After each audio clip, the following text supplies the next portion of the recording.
Y bien, seguimos conversando con Nora Lustig, Miguel Jaramillo y Máximo Torero, en fin, participantes en este estudio que ha descubierto, ha demostrado la reducción de la desigualdad en América Latina en los últimos 10 años. Bueno, Máximo Torero tiene un enfoque distinto, ha estudiado la relación entre infraestructura y desigualdad, ¿no? ¿Qué nos puede decir?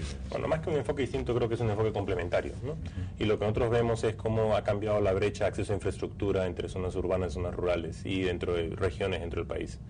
Y si bien la brecha se ha reducido, sigue habiendo bastante inequidad en términos de acceso a infraestructura, sobre todo lo que es caminos, acceso a mercados, en términos de tiempo y cuánto cuesta llegar a un mercado, y también en términos de acceso a electricidad y teléfonos, si bien ha habido una mejora sustancial.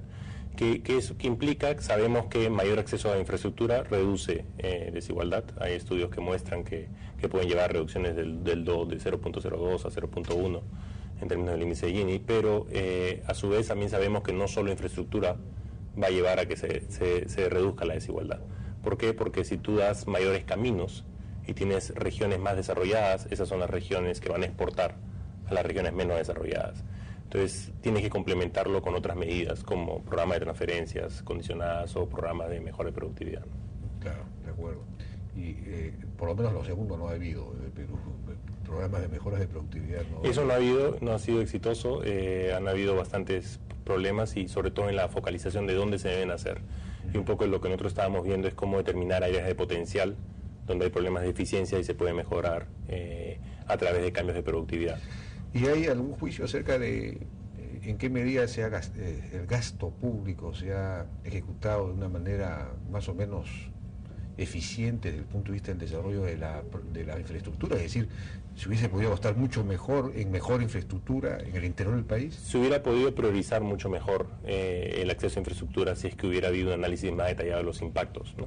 Lo que sabemos es que la complementariedad de infraestructura es importante y lo que menos que tú encuentras en estos países, en Perú, por ejemplo, es la coordinación en la construcción de infraestructura, electricidad con caminos, con acceso a postas médicas, a colegios. No hay coordinación de las entidades y sabemos que esa complementariedad es positiva. Es muy positiva. Es muy positiva. Ahora, si tú me dices en términos del gasto público y la calidad del gasto público, cuando hacemos estudios a nivel mundial del gasto público y cómo afecta la distribución del ingreso, encontramos que hay muy poco impacto en términos de efectos progresivos, ¿no?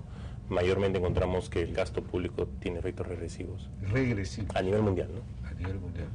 Pero, claro, sí. Excepto en los países ricos. ¿Excepto en los países ricos? Sí.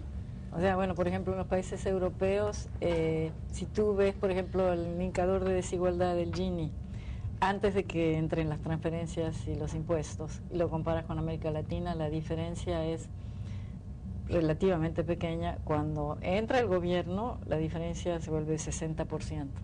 Más baja la desigualdad después de transferencias de impuestos en los países europeos que en América Latina. Y es porque tienen un uso muy efectivo del poder redistributivo que tiene el Estado, claro, a través de los impuestos y las transferencias. Pues, claro, aquí cuando se han hecho estudios o correlaciones entre los departamentos más pobres y el gasto social per cápita, por ejemplo, no hay ninguna relación. Es decir, los más pobres deberían tener más gasto social per cápita. Exacto. No existe tampoco existe lo contrario, no hay lógica simplemente. Que es el problema de focalización, ¿no? Claro. Pero eso ha ido mejorando, o sea, eso es lo que estamos encontrando precisamente en el libro, que antes era peor y que ahora ha ido mejorando esta focalización, ¿no? Y no sabemos cómo la descentralización, porque ahora las municipalidades, por ejemplo, ejecutan casi el 50% de la obra pública, cosa que hace 20 años no pasaban del 5%. ¿Sí? Y si sumas a los gobiernos regionales, que no existían tampoco hace 20 años, llegas a un 70%, y es un cambio estructural del Estado peruano absoluto.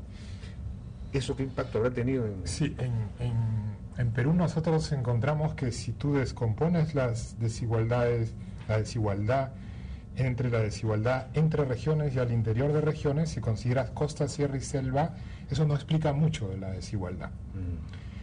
Pero si consideras los departamentos, eso explica casi un quinto de toda la desigualdad entre departamentos. Entonces, claramente que esa es una fuente de desigualdad importante y que seguramente se va a incrementar conforme los departamentos con más capacidades inviertan más donde se debe invertir y permitan mayor crecimiento y puedan redistribuir más, ¿no? De acuerdo. Bueno, ya nos ha ganado el tiempo, lamentablemente. Yo les agradezco mucho su participación, muy interesante. Vamos a leer este libro. He leído unos resúmenes, unas presentaciones que han hecho muy interesantes. La declinación de la desigualdad en América Latina y en el Perú también. Gracias a Nora Lustig, Miguel Jaramillo y Máximo Toledo.